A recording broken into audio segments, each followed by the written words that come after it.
What's shaking AC? Not much, but hey, I noticed you're looking tan, not red. I know I did. I was a little bit more structured and disciplined with my exposure to the sun, meaning it was more frequent, but just more protected. At the AC retreat. That's right. Yes, at the AC retreat. Yeah. Because I mean, people might be wondering, where did you get that tan? Yeah, fake and bake. I lie in bed. Right. Well, actually, fake and bake that, or fake and bake. Oh yeah, okay. I was gonna say 10 in a can. I might be known to put that on once in a while. Better for your skin than actual sun, right? Yep, yep. But I Yeah. love the vitamin D. So another thing that might be kind of fun to talk about is I was thinking about the retreat, and I was trying to think about there was this sort of magic in the air. It felt like people were just, the amount of kind of love that was going around, especially on the last night and the next in the final morning, just people being like, I'm gonna miss you. And then in our group chat, everybody was like, I miss you already and all that. I was trying to think what really led to that. And I guess I'll start with asking you what you think.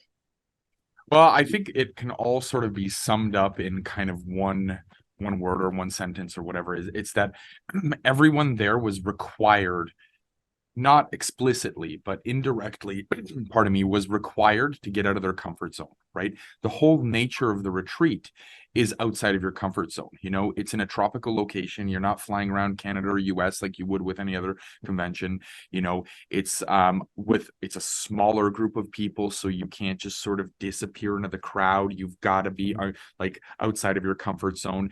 For the most part, you're sleeping within like the same hallway as all of your business colleagues. You're not in some massive hotel, and you may not even bump into them ever, right? Even the way it's set up, it's not just another panel or another keynote. It's in a U shape, and everyone has to interact with each other. And of course there's other, some people are uncomfortable being in a swimsuit or whatever, or burning their face. Not you. Yeah, exactly. When you come to the AC retreat, you have to get past these levels of discomfort. And if you're able to get past these levels of discomfort, like the whole world opens up to you, right?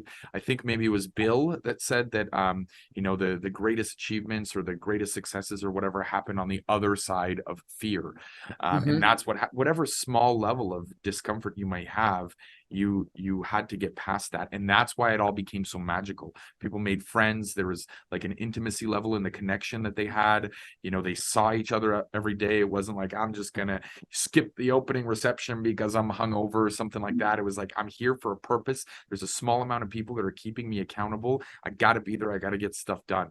And that's, I think, what created that magic. That's awesome. I think you're right that, that people also just going to the retreat, there were definitely people that hadn't been there last year. And even the people that were there last year, like having the faith in, okay, I'm going to go to this. It's going to be worth the money. It's going to be worth all the travel, and getting there and going like, I think the unknown, you're always out of your comfort zone when you do things that are unknown. Yeah. Yeah. And I think you're right. Like I feel like we talk about collaboration so much, it's probably sounding old, but I'm gonna say it because it's a fact, right? We really fostered a lot of collaboration, and I love what you said about the fact that people were like, you couldn't get away with not being there. Like people would notice, like, where's XYZ person today? Like, where's Robert today? He's not here, or he's late. Like I think maybe there was also an accountability that came from that too. Yeah. And that like that was the case at the retreat, but that also sort of mirrors itself into, your regular franchise business. When you're just sort of run of the mill, we're going to sell another franchise, we're going to support another franchisee, you just keep moving forward. You stop innovating, you stop thinking about new creative things. You grow your company in one direction instead of like out like a spear. You know what I mean? So yeah.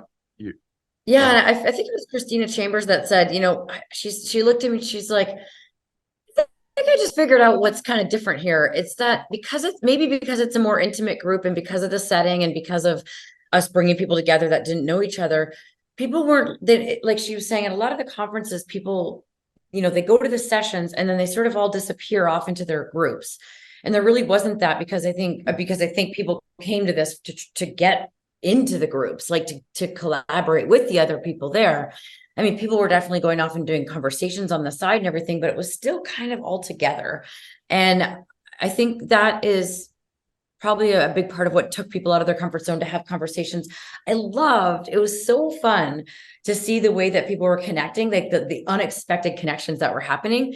One example is one of our guests became, one guest with another guest became like mother-daughter. Like this is the daughter I never had. And the mother, quote unquote, is in Canada, the quote unquote daughter's in the US. And they're like, I'd see them chatting, and it was like they were having these amazing conversations about franchising. And in this case, the mother happened to be further along, the quote unquote mother happened to be further along than the quote unquote daughter. So she could actually teach. And we've seen it other times where there was somebody who learned, like somebody that was further along had, maybe 40 or 50 franchisees learning from somebody who has zero, just because of that fresh perspective. So I think I guess the point of all this is if you're putting on an event of any sort, to really think about how do you create that magic. And I think it's like this comfort, getting out of the comfort zone is good. It's putting people together that are maybe not expected, so that they can get those fresh perspectives. It's the intimacy of the group. It's the accountability that we had. Mm-hmm. Well, you mentioned something interesting here, because I think, when I'm thinking procedurally, I think somebody comes and they get out of their comfort zone. And because they get out of their comfort zone, they're able to become more innovative with the growth of their business. And because of their growth of their business, they're able to create these friendships, right? And I say that procedurally because I don't think it happened that you got out of your comfort zone and all of a sudden you made a bunch of friends and now you can talk business. No, it was all business all the time, like the sessions in the morning, the afternoon networking, the evening dine arounds and all that sort of stuff. It was all business, and the friendships were created because of synergies in business. It wasn't like, hey, we get along because we both have fantastic hair. Now let's talk about business, and maybe there's some sort of way that, there's congruency in our conversation. Well, and it wasn't even like, oh, well, we have a similar type of brand, so we can get something from each other. It was like, whatever, like everybody had these different backgrounds, but because I think everybody was there for this same purpose, yep, it really enabled some good conversations and value. And I love the pool networking. I love how everybody just embraced that. And we did the round table in the pool. That was so fun. Yeah. One of my biggest sort of pain points or struggles or problems that I needed to solve was actually solved for me, or with me, I guess I should say, by somebody who isn't a franchisor. It was by one of the sponsors, after sitting at the mastermind table and talking, and they're like, this is your answer. And I was like, well, I don't even know if you've ever been a franchisor or a franchisee, but you seem to get it. And that makes sense. Yeah. I love when those things happen out of the blue, unexpected. Mm-hmm. But in either case, I think that whole idea of discomfort, goes beyond just this retreat. I think this retreat was the ideal example of it, and how it can/should work, and the benefits that come out of it. But it also allowed everyone there to realize how they can take this to their businesses, because that's ultimately what we were there for. We weren't there for a vacation. It's not a vacation. Everyone was on the clock. They were there for business. Even when you're floating around the lazy river, that's the conversations that were happening. And so now you could take this discomfort, for lack of a better word, to your teams and start playing around there and getting that same sort of hustle and bustle going. Speaking of discomfort, yeah, it was really good that you wore more sunscreen this year than last, because last year you got a lot of discomfort with the red sunburns, and I think you did pretty good this year. I mean, I wore a lot of sunscreen last year. I just didn't rub it in, so I got stripes, like a zebra. It was a summer tan, summer here, summer here, summer here. Oh, we gotta always end this with a dad joke, don't we? Yes. Does that mean you're ready to wrap it up? I'm ready to wrap it up if you are. I think we got our point out. Let's do it. Okay. Countdown. 3, 2, 1. Go be awesome. Awesome.